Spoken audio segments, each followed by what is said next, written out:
Now we have a panel discussion once again on the house.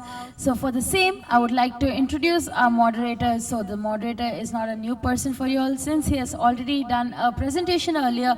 Let me take the honor of calling up Mr. Gyanesh Kumar, Head High Tech Business, GCC, LTIMindtree once again on the stage.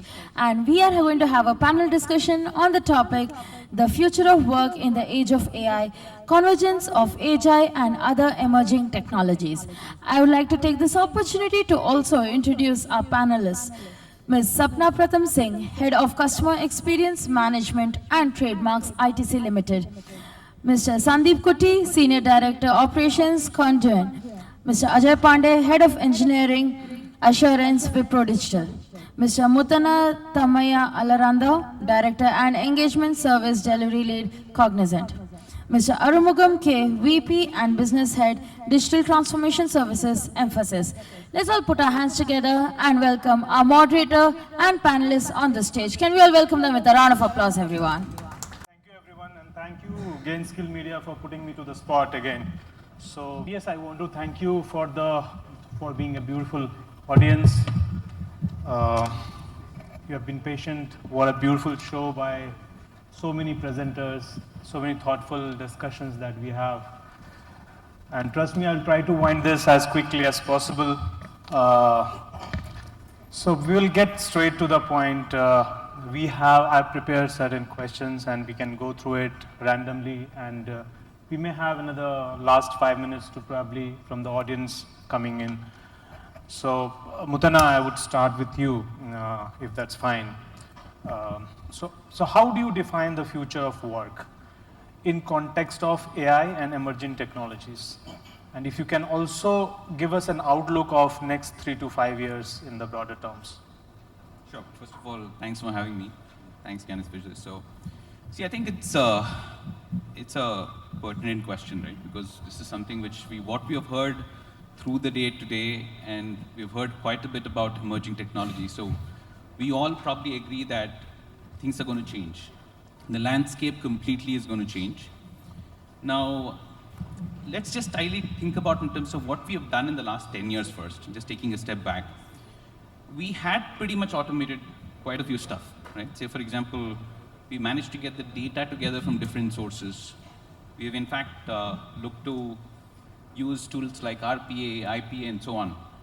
And what was not left, or what was not automated, was pretty much which involved creative work, probably something which we had to make decisions, something which involved judgment, or probably in terms of in few cases where there is technology or process breakthrough or breakage, or when I say process breakage. Now with emerging technologies, something like generative AI, or probably in terms of agentic, what we are pretty confident that now wherever there's technology breakage and ideally process breakage, those could also be solved for, right? And when we even think about it, if those are getting solved for right now, then what would remain is only exception processing to a large extent. The volume in terms of what comes to the exception queue will also significantly reduce. Now, when we all know that the landscape is going to change, obviously the productivity will increase. We don't know how much it would be. The range which people talk about is around 50 to 70%. And again, we are all optimists. We always think that it's going to be 50 to 70, not sure about that. We'll have to wait and see, because at this point, most of these are at POC stages, and we'll need to see in terms of what that would be after deployment. Now, when we actually look at it, if the landscape is changing, the entire life cycle will also change. So what I mean by that is that, say, the hiring will change. The hiring of folks will be we will look at giving prominence to skills more than qualification. The training will need to change, because obviously it will be basis about what ideally in terms of the new skill sets are and how the work is going to be. And obviously, what we also hear is that all this while the prominence was given on domain, now with domain-specific LLMs, we're not sure what that future would mean. So with all of this, and again, I think the most important thing is that for us, the leadership or the org hierarchy would definitely change. So we'll have to see how that would evolve. I think it's more about patiently looking at what's coming our way, trying to be as agile and open for adoption in terms of what's coming our way. And with that, that's what it is. So it's just about in terms of being cautiously optimistic and looking to see in terms of how we could adapt quickly. But do you have a measurement for next 3 to 5 years? Do you have a purview on that? Yes, of course. See, I'll give you a very different perspective. I wear two hats, Shaili, as part of my role. One is for delivery, and the other one I also had pre-sale. So here, what I also see is that with the impact, and I was talking about the productivity improvement to you, I think the most pressure, what is about in terms of what we will also look at is about as leaders, there's going to be immense pressure on revenue. Because see, post-COVID, what we saw is that when we moved to work from home model, there were customers who were looking for value and they were asking for discounts or ideally in terms of reduction in prices. Now, if at all we have new next-gen technology coming our way, of course, there is going to be value passed back to the customers as well. So it will be definitely that we will have pressure in terms of managing or other maintaining the baseline revenue what we have to. So it's not just about in terms of how things are going to change on the ground, but even maintaining our existing revenue will become a challenge for sure. Okay, thanks for that. So coming to Sapna, so Sapna, I was just looking at a data which says in the United States alone, in 1900 there were 80% of the farmers, now which is shrunk to 2%.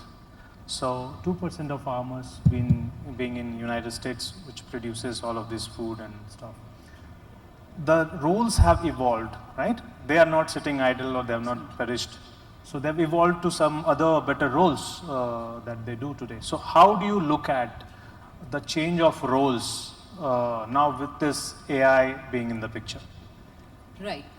So yeah, the roles, there would be a change in the roles, right? So from what we are seeing today, to the typical roles to what we are used to seeing, to what is going to come in tomorrow. Because one, people have to now become more, let's say, digitally intelligent. I can probably coin this word in this way.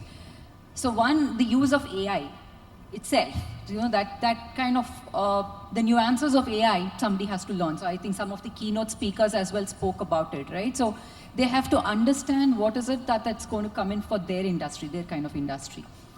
Next would be the kind of, the kind of skills that they would have to bring in terms of your emotional intelligence has to kind of take the fore, right? So your analytical skills have to take the fore.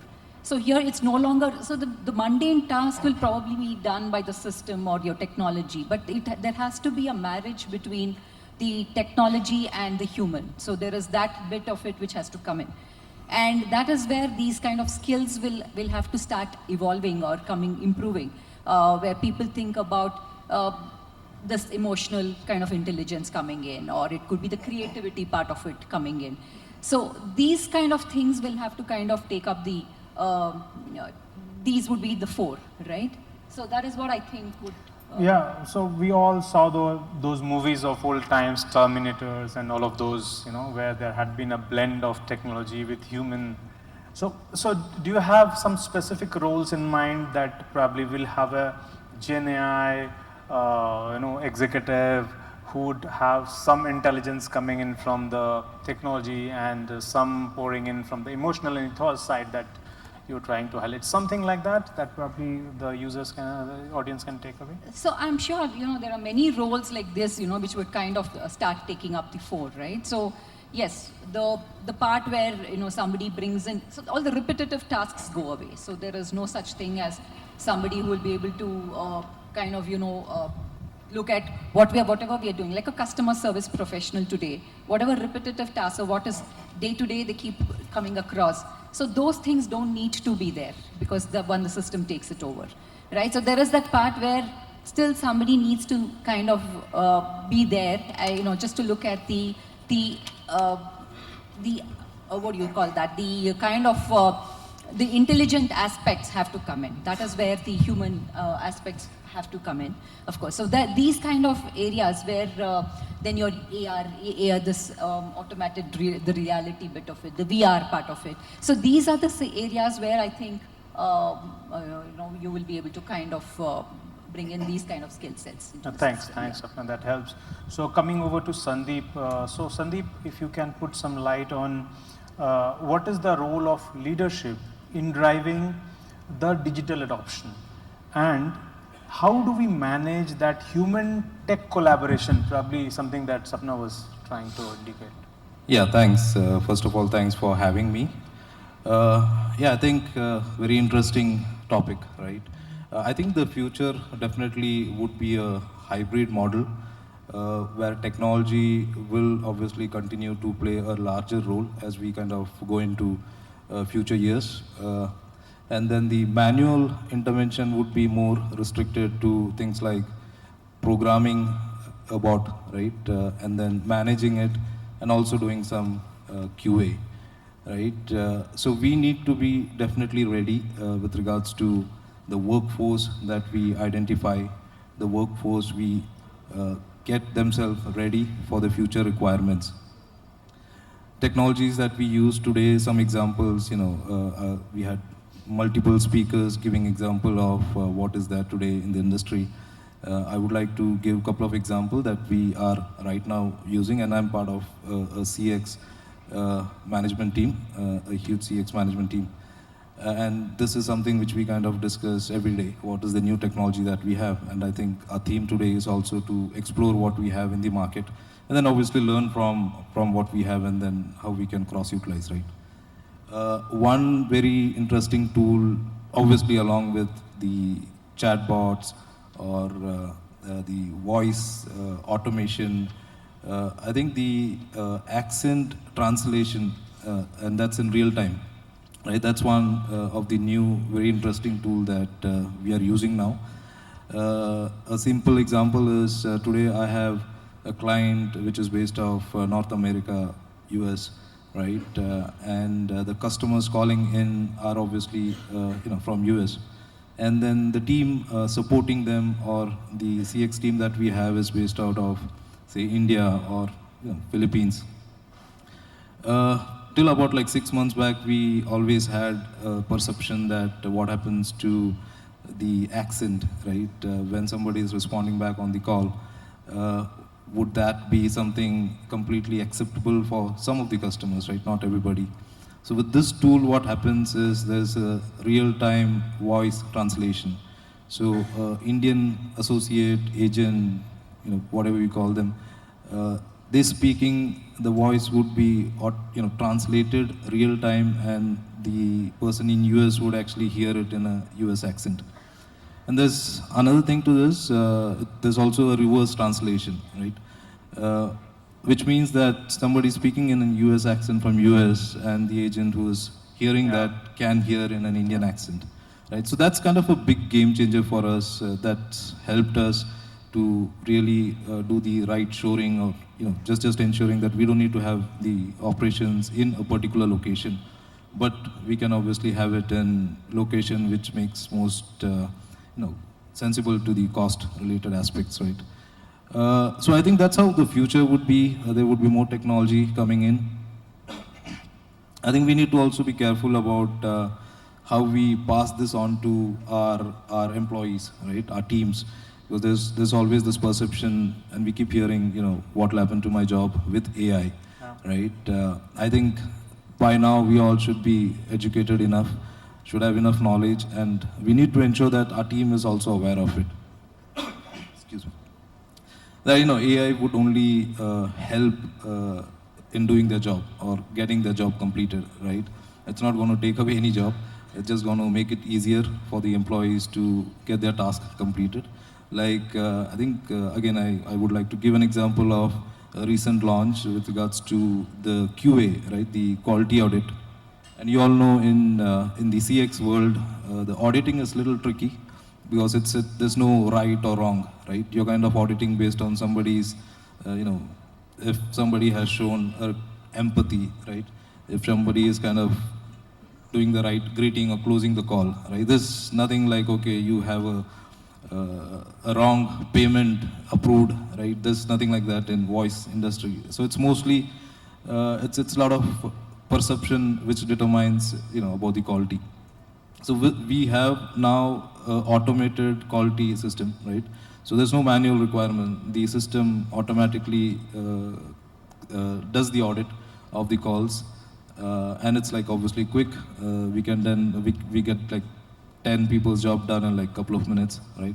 So again, that's a change, but that does not mean that the QA team is not required. They would still need to go back and ensure that the feedback is given to the associate, right? If an associate is obviously not going according to the process, there has to be somebody to explain. The AI would not do that, right? It's always the human assistance. So yeah, I think going back to your question, putting all this together, everybody understanding, what is the future roadmap, AI, automation playing a huge role, right? And then everybody adopting is what I feel the future would be. No, very well said. In fact, just to add to what you were saying, in US alone, there are 5-6 different kinds of accents. And that makes things difficult at times to understand and comprehend. Additionally, there are technologies which are helping to translate on runtime, as you were rightly mentioning, so pretty much with you. So Muthanna, coming back to you once again, so look, I belong to the GCC business fraternity. I go back to the year 1985 to Bangalore again, or probably India, when we didn't see the roles that we have, that the GCC ecosystem has created. Today we have close to 1.9 million plus employees in this ecosystem, which is again growing at a rapid speed. So how do you see, what kind of roles do you see the management should be preparing for that is not existent today, that can be envisaged for tomorrow? A very interesting question. So Gyanesh, I think when we look at about what's probably the future roles, the best we could do at this point is to see that we give exposure to our employees with what's coming. So a couple of things which I have realized over a few years is that if you are just making things mandatory, it doesn't work. So be it idly, say, next-gen trainings or so on. So I'm sure most organizations already have something to do with Gen AI courses, probably in terms of agentic, and most of them are mandatory in organizations. And also what we have tried to do is that, okay, we'll make it mandatory from top down. So it's just not only the first level employees, but also the leaders lead the way out, right? But what I've realized is, it's like the cliche goes, you can make the horse come to the pond, but not drink water. Yeah. The same way, unless and until it's coming from inside, the employees feel that, okay, they need to ideally look at about learning more and changing. It's not going to ideally make an impact. So I felt that ideally giving them a visual of how these POCs and the projects which are implemented actually gives them a view in terms of how the landscape is changing. And when they know that their role is going to change and they realize that, I think they're more acceptable in terms of learning. And once you ideally have them evolve to become amazing learners, I think then what's coming our way should not stop us as an organization to move forward.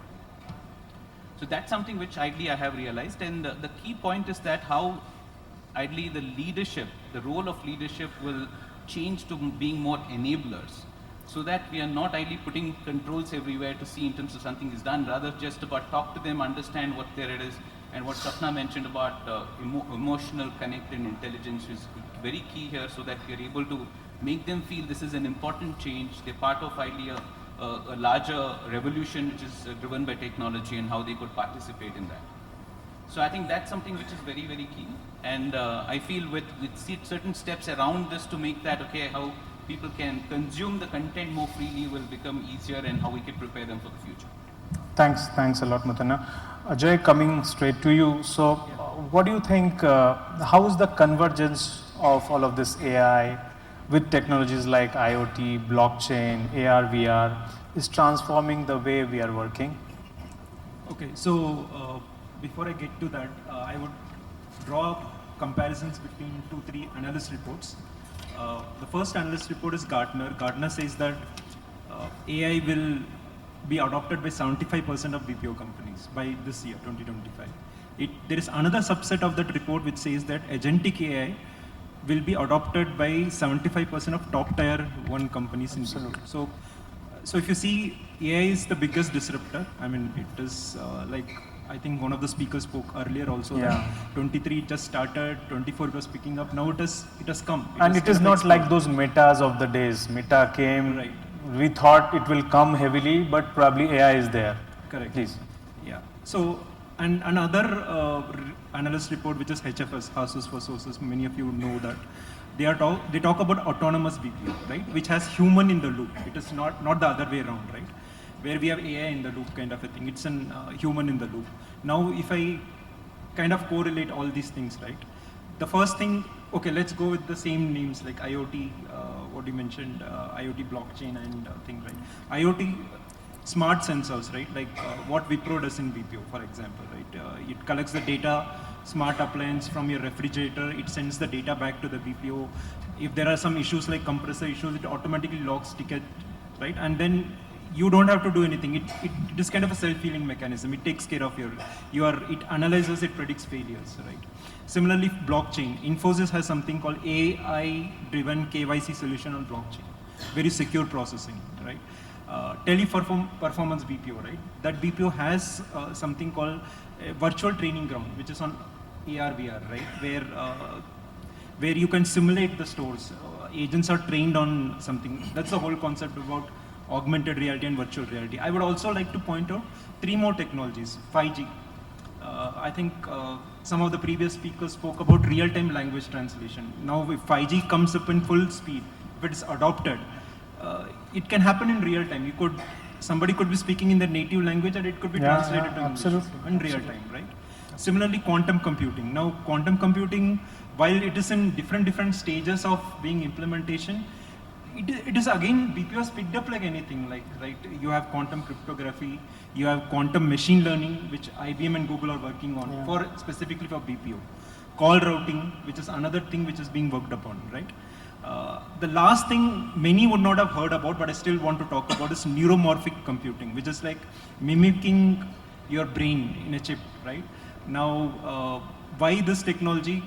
Now, again, if I had to take a parallel, driverless cars. Driverless cars are there around from a long time, right? Tesla is doing it. A lot of other companies are doing it. Now they have failed it because the algorithms, the programs which control driverless cars, right, are not able to think like a human. It is like an end-to-end program, which is done by algorithms. Now, imagine if our AI systems are mimicking brain functions, right? From a BPO context, it could make a very ambient, context-sensitive emotions which coming into play, right? Where people can understand the agents can understand what the customers need, kind of an example. And again, if I have to talk about the same thing, the ambient thing of AI agents, again, talking about neuromorphic agents, like one of the things which AI at the moment, right, is not able to do fully is your emotions, your sentiment analysis, right? Somewhere there are mistakes. It is not 100% accurate, right? And that is where this neuromorphic computing can change the game. So yes, a lot of new technologies which is coming in, which is disrupting the industry. So I will tell you, I've just executed one of those translation projects, just for everyone's knowledge, and it is being done successfully. We are very happy with that. And yes, Mr. Elon Musk is already working on this heavily, so you will see that transformation coming up. So if I may take, Aru, your input on the same, putting some examples to this convergence, would you want to put up some ideas? Yeah, Gyanesh, thanks for this opportunity. And before addressing that questions, I would like to add one more point. Sure. On the Muthanna's point. We talked about that new roles which we are foresee in the near future or future next to 5 to 10 years or whatever. So the new role is going to be for, particularly for the leadership level, managerial level, which will be associated with ESG, environmental, social, and governance. So environmental, everybody knows about it. What is going to happen in India tomorrow, we don't know. Disaster, some disaster may occur. So the same way applicable to everywhere. And social medias, everybody is using social medias, hundreds of social medias, and those social medias also playing vital role to identify the personality or background behaviors, all those things about the individuals. And lastly, that governance, data governance. Going forward is not a data alone. The data will be associated with some policies, some rules and regulations of each and everything. So for which data governance is equally important. So that way the role is going to going forward. So to coming back to this convergence of these adoptions of AI, adoptions or benefits and the challenges which we are facing. So every industry, whether you like it or not, we have to go with AI adoptions. No other go. Otherwise, you will miss the bus. The others will go. So that type of situation we are into, irrespective of any domain, any business verticals. I take an example of BPO. Olden days, we used to have a call center where we used IVR, various tools like Pinnacle or Temenos, those kind of tools, and where we use kind of one-on-one type of conversation, the consumer or customer and the call center people. So now we have options of having multiple angle of observing that dialogues. So what kind of language, what kind of tones, or what kind of density of the voice, and which languages is using. So those kind of things are all be analyzed at one go with the help of the AI. So that kind of supports or that kind of value add which we are having from the AI Gen AI perspective. So which is applicable to other industries also, banking, insurance, healthcare, manufacturing, all those things. Particularly when I talk about medical field and healthcare, which is playing vital role AI today. Earlier we used to have a digital-based output or report. When you go with what do you call the scanning, we will have a digital type of reporting only, graph type of. Now all the electronic devices or electromagnetic devices which is associated with the medical field, operation theaters, all is associated with AI now. So everything will be on the spot, will be covered and translated to the doctors. The doctors can be able to, nowadays doctors no need to break their head to write the prescription. So the AI will give the suggestion to the doctor. This patient is going through the third level or third stage or first stage, second stage of the cancer. So for which these kind of prescriptions or medicines or treatment can be given. So that kind of advancement we have. Absolutely. We are looking that. I was in a conference recently where they were displaying that 360-degree view of healthcare, where a predictability is already there for a patient, looking at some of those indications that the system has picked up, and then that 360-degree prescriptions and then remodeling. So I think, yes, you're very close. Coming to Sandeep, quickly, if you can briefly highlight one or two examples that runs on your mind, which is a tangible, which has shown some tangible results, Sandeep. Yeah, I think I mentioned about the quality process, right, where we used to have like 15 to 20 people manually doing the quality. It's all automated now, right? It's again thanks to the tools that were developed. The other thing is overall as an organization, I feel it can reduce their operational cost by ensuring they have the staffing at the right location, right? Again, it's kind of the same thing which I mentioned in my previous remark. Today, the tool helps us to ensure that we can kind of operate out of any location, utilize a complete hybrid model, not just like work from home, but work from any place, right? That's one. And I think the training aspect, we have seen lot of tools coming in where the manual training is being replaced by the machine or automated way of getting the employees trained. So that's helping reducing the overall training. I can think about examples where we used to have like a huge team coming down from a location to say India to train people, right? It still happens now, but to a smaller extent, where a lot of these can be automated There are huge clients like, I can name clients like Boeing, a lot of big clients where they're using tools which is helping to get the trainings done in a quick and efficient manner. So I think all this putting in place, it's also creating a lot of opportunity for the younger generation. I think they're not just relying on education from the skill set point of view. It's like, quickly they can kind of adopt to the new technology, learn new stuff, and obviously be successful. So I think putting all these into the context is what I would. No, thanks, Sandeep. So Sapna, coming back to you again, and we want to take a reference from your experience.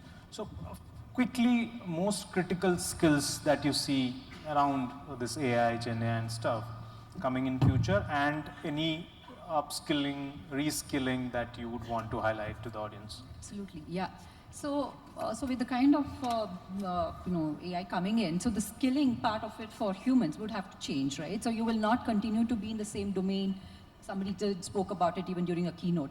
So your domains will not remain, right? So you will change from one to the other. I mean, your other skills which you probably are inherent would probably take the fore. So that's the way to look at it. And then you'll start looking at more like, can I kind of get into more like into the training part of it? Because talking about the quality auditing bit of it. So can I get into those kind of things, or can I upskill myself to maybe becoming more teaching part of it. So in these kind of soft skill aspects is what I feel probably will take the fore, Then something which they are domain experts currently would probably have to start looking at. There's also mentioning about the leadership skills part of it. Yes. So they are these kind of skills will probably kind of take much more prevalence. No, thank you, Sapna. That helps. So, Aru, quickly, what are your 2 cents to the youngsters getting to the workforce? I mean, this can go a long way. Yeah, youngsters have a lot of potential to get into AI world and a lot of opportunities. People may say the AI will kill the job, something like that. It's not true. There might be some reduction might be there, but definitely there will be an opportunity for the youngsters. At the same time, youngsters should equip themselves before getting into job. When they come out of the colleges, schools, they should be knowing what exactly the AI world is going to go, because they are studying so many things from the premium schools and colleges, IIT, IIM kind of places, and come out of with the theoretical knowledges, not with the real technical or real industry knowledge. When we talk about data analytics, there are courses in the curriculum itself, IIT itself. There are courses for data science also, but they are doing everything theoretically. Once it comes to the real world, they have to understand what exactly what data analytics does and data science does. They have to understand the difference between data analysis or analytics and data science. Data analytics, it's a human intellectual is required to analyze the data, to extract the information, to generate the report or whatever, scorecard or whatever.